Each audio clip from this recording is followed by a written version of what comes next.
আল্লাহর নবীর সাহাবী বলেন, একদিন আল্লাহর নবী হাদিসের মধ্যে বলেন, একজন বান্দা দাঁড়ায় গেছে, গুনাহ করছে, গুনাহ কইরা বলছে, আল্লাহ আমি গুনাহ করছি, মাফ করে দাও। এই কথা বলার পর আমার আল্লাহ বলে, আমার এই বান্দা কি জানে যে আমি আল্লাহ গুনাহ মাফ করি? আমার আল্লাহ বলেন, যাও আমি গুনাহ মাফ করে দিলাম। আবার ওই লোকটা গুনাহ করার পরে বলি, আল্লাহ গুনাহ করেছি, মাফ করে দাও। আল্লাহ বলেন, আমার এই বান্দা কি জানে আমি গুনাহ মাফ করতেও পারি, আবার শাস্তিও দিতে পারি, যাও আমি আল্লাহ গুনাহ মাফ করে দিলাম। আবার এই লোক গুনাহ করছে, গুনাহ করার পরে এই লোক আবার আল্লাহকে বলছে, আল্লাহ গুনাহ করেছি, মাফ করে দাও। আল্লাহ বলেন, আমার এই বান্দা কি জানেনি আমি আল্লাহ মাফ করতে পারি, আযাবও দিতে পারি, যাও যাও যাও যাও, আমি আল্লাহ তোমার গুনাহগুলো মাফ করে দিলাম।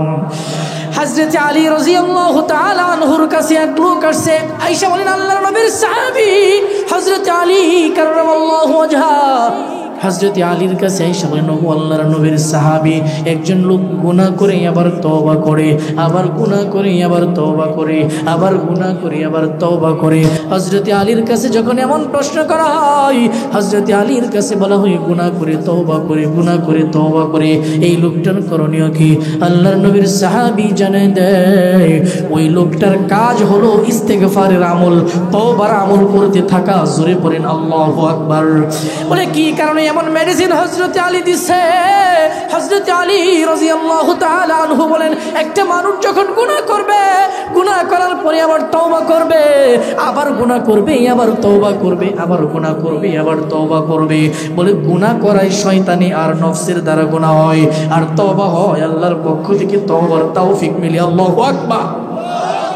হযরত আলী এমন মেডিসিন দিয়েছেন, এই জন্যই বান্দা যখন গুনাহ করার পর তওবা করবে, বান্দা যখন বারংবার বান্দার আমলনামার ভিতরে গুনাহ থেকে তওবা হবে, এই তওবার দ্বারা এক সময় শয়তানটা দূর হয়ে যাবে। পড়েন সুবহানাল্লাহ। তবে হ্যাঁ, সাবধান, তওবা করার পরে গুনাহ না করার চেষ্টা করা। আপনি গুনাহ করছেন, আবার তওবা করছেন, গুনাহ করছেন, তওবা করছেন, হঠাৎ করে যদি গুনাহ অবস্থায় জীবন চলে যায়, আপনি আরেকবার তওবা করার সুযোগ হবে কিনা সেই গ্যারান্টি তো নাই। কথা বলেন ঠিক কিনা? কত মানুষ দেখলাম রে বাবা, সকালবেলা ভালো, রাত্রিবেলা আর হায়াত নাই, এমন লোক আছে না নাই? রাত্রে ঘুমাইছে, ঘুম থেকে আর জাগ্রত হইতে পারে নাই। কত মানুষ দেখলাম রাত্রিবেলা ঘুমের ঘরে গেছে, সকালবেলা আর দুনিয়ার আলো নাই। কত মানুষ দেখলাম দিনের বেলা ঘুরতেছে, রাত্রি হওয়ার আগেই জীবন চলে গেছে। এই জন্য বান্দা যখন গুনাহ করবা, গুনাহ করার সাথে সাথে তওবা করে ফেলবা যদি গুনাহ হয়ে যায়, কারণ তুমি জানো না কখন তোমার জন্য মালাকুল মাউত হাজির হয়ে যাবে। আল্লাহর নবীর সাহাবী হযরত আলী রাদিয়াল্লাহু তাআলা আনহু বলেন, এই জন্য বান্দা তওবার আমলটা বেশি বেশি করতে থাকবে। ও দুনিয়ার মুসলমান, আল্লাহর গোলাম, মানুষ যখন তওবা করবে, তওবার মেডিসিনটা এমন একটা মেডিসিন, আল্লাহর নবী বলেন, ক্বালান নবী সাল্লাল্লাহু আলাইহি ওয়া আলিহি ওয়াসাল্লাম, আত-তাইবু মিনাল যামবি কামান লা যামবা লা।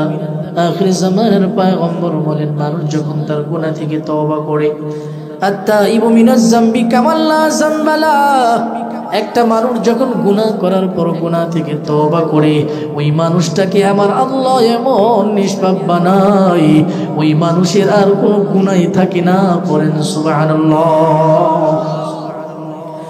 যদি আমরা নিজের আমলের দিকে তাকাই, যদি আমরা নিজের হায়াতের দিকে তাকাই, আমরা যদি নিজের জীবনের দিকে তাকাই, জিন্দেগির মধ্যে শুধু গুনাহ আর গুনাহ দেখা যায়। কথা বলেন ঠিক কিনা?